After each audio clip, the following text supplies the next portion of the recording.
Everyone cheered for him, but no one saved him. October 17th, 2015, Fairfax, Virginia. Prichard Colón stepped into the ring undefeated. 16 wins, 13 knockouts, 0 losses. The crowd cheered every punch he threw. But behind him, illegal punches landed, rabbit punches to the back of his head. The referee did nothing. The doctors did nothing. The crowd kept cheering. After the fight, Prichard collapsed.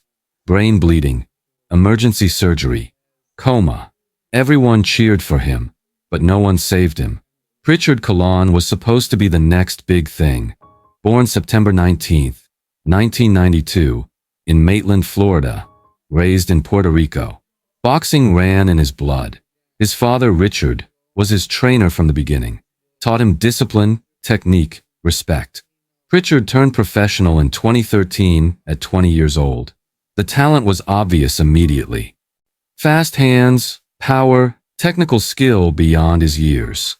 Welterweight division, 147 pounds. His first 16 fights told the story. 16 wins, 0 losses, 13 knockouts. Dominant, precise, unstoppable. Promoters saw a future champion. Networks wanted him. Puerto Rico embraced him as their next boxing hero. Following Felix Trinidad, Miguel Cotto, the legacy continued with Prichard. He's special, trainers said. Not just talented, dedicated, professional. Prichard trained obsessively. Road work every morning, gym every afternoon, film study every night. No partying, no distractions. Just boxing. By October 2015, Prichard was ranked 9th in his division, moving up fast. Big fights were coming. Title shots were close. At 23 years old, his future was unlimited. Then came October 17th, 2015. Fairfax, on Virginia. Eagle Bank Arena. Prichard Colón versus Terrell Williams. Super welterweight bout, 154 pounds. A step up in competition, but nothing Prichard couldn't handle. Williams had 18 wins, 0 losses. Undefeated like Prichard. Powerful, aggressive, dangerous. But Prichard was favored. Faster, more skilled, sharper. Fight week, Prichard was confident, relaxed. I'll win clearly, he told reporters. Then move on to bigger fights. His mother Nieves was nervous. Always nervous before fights. But Prichard reassured her. I'll be fine, Mom. I always am. October 17th arrived. Prichard warmed up in the locker room. Loose, focused, ready. His father wrapped his hands carefully. Box smart, Richard said. Use your speed. Prichard walked to the ring. The crowd cheered. Puerto Rican flags waved. His people supporting him. He climbed through the ropes, bounced on his toes, shadow boxed. Ready.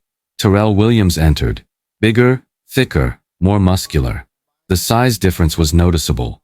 Prichard didn't care. He'd fought bigger men before. Referee Joe Cooper called them to center ring. Gave instructions. Protect yourself at all times. Obey my commands. Fight clean. The fighters touched gloves. The bell rang for round 1. Prichard started fast. Jab, movement, angles. Using his speed advantage. Williams came forward, aggressive, pressing, throwing hard shots. Then it started. A punch to the back of Prichard's head. A rabbit punch. Illegal. Dangerous. Targets the brainstem. Prichard grimaced, touched the back of his head. Looked at the referee. Cooper said nothing. No warning, no point deduction. Nothing. Round 2. Another rabbit punch. Prichard complained to Cooper. He's hitting me in the back of the head. Cooper nodded but did nothing. Round 3. More rabbit punches. Prichard's corner yelled at the referee. Stop the headshots. That's illegal. Cooper ignored them. Round 4. Prichard was hurt. The illegal punches were accumulating. His head throbbed. Vision blurred slightly. But he kept fighting. Kept trying to box. The crowd didn't notice.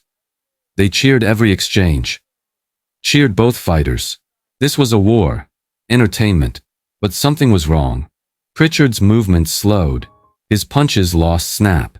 He touched the back of his head repeatedly between rounds. "You okay?" his father asked in the corner. "My head hurts," Prichard said quietly. "He keeps hitting me back there." Round 5. More rabbit punches. Prichard staggered slightly, and the damage was building. Internal, invisible, deadly. Round 7. Prichard was fighting on instinct. The pain was constant. He complained again to Cooper. "He's hitting me illegally," Cooper warned Williams finally. But didn't deduct points. Didn't stop it. Round 9. The final round of Prichard Colón's career. He was still standing. Still fighting, but something inside his brain was bleeding. And nobody knew. The crowd kept cheering. Round 9 ended. Prichard Colón walked to his corner, sat on the stool. His father looked at him closely. Something was wrong. "You okay?" Richard asked. Prichard nodded slowly, but his eyes were distant. Unfocused. The ringside doctor approached, checked Prichard briefly, asked if he could continue. "I'm fine," Prichard said. The doctor cleared him. Round 10 began. But 30 seconds in, Prichard's knees buckled. He stumbled. The referee stopped the action. Prichard complained about a low blow. Cooper deducted a point from Prichard for hitting after the bell. Disqualification. Prichard lost. His first professional defeat. But that didn't matter anymore. He walked back to the locker room, sat down, removed his gloves, then told his father quietly, "I don't feel good. My head." Minutes passed. Prichard stood up, vomited, collapsed. Emergency medical staff rushed in. Prichard was unresponsive. Eyes rolled back. Convulsing. They called an ambulance immediately. Paramedics arrived. Prichard was unconscious. They rushed him to Innova Fairfax Hospital. His mother, Neves, rode in the ambulance, crying, praying, "Please God, please." At the hospital, doctors performed emergency CT scans. The results were catastrophic. Massive brain bleeding, subdural hematoma, blood pooling between the skull and brain, pressure building, brain swelling, emergency surgery. Doctors removed part of his skull to relieve pressure. The procedure took hours. His family waited, terrified. The surgeon emerged. "We did everything we could," he said. "The next 72 hours are critical." Prichard was placed in a medically induced coma. Machines breathing for him. IVs running. Monitors beeping. 23 years old. Undefeated prospect. Now fighting for his life. Days passed. Then weeks. Prichard didn't wake up. The brain damage was severe. Doctors explained to the family. The rabbit punches caused bleeding. The trauma accumulated over 9 rounds. By the time symptoms showed, it was too late. Neves refused to leave his side. "Wake up, baby," she whispered. Please wake up." But Prichard didn't wake up. Not fully, not ever. Months later, he emerged from the coma. But the Prichard who woke up wasn't the same. He couldn't walk, couldn't talk, couldn't feed himself. Brain damage had left him in a persistent vegetative state. The fighter who once moved with lightning speed now couldn't control his own body. The young man who trash-talked opponents couldn't form words. The prospect destined for championships needed 24-hour care. His mother became his full-time caregiver. Quit her job. Devoted her life to him. Feeding him, bathing him, turning him to prevent bed sores. Every single day. "He's still here," Neves says. "He's still fighting." The boxing world tried to help. Fundraisers, donation drives. The purse from that night, $40,000, went to medical bills. And it wasn't nearly enough. Lawsuits were filed. Against the referee, the promoters, the ringside doctors, the Virginia Boxing Commission. Settlements were reached. Amounts undisclosed. Money that would pay for a lifetime of care. Terrell Williams, the opponent, continued fighting. Never penalized, never suspended.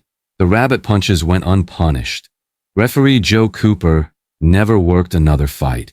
Quietly disappeared from boxing, but none of that brought Prichard back. Today, in 2024, Prichard Colón is 32 years old. He lives at home in Florida with his mother, confined to a wheelchair, unable to speak, limited awareness, responsive to some stimuli, can move his eyes, slight facial expressions. But he's not the fighter he was, not the son he was, not the person he was. On October 17, 2015, Prichard Colón walked into a boxing ring healthy. He never walked out. The crowd cheered for him that night, cheered every punch, cheered the violence, cheered the entertainment. But when illegal punches landed, when his brain started bleeding, when he needed someone to stop it, no one saved him. Not the referee, not the doctors, not the commission, not the system.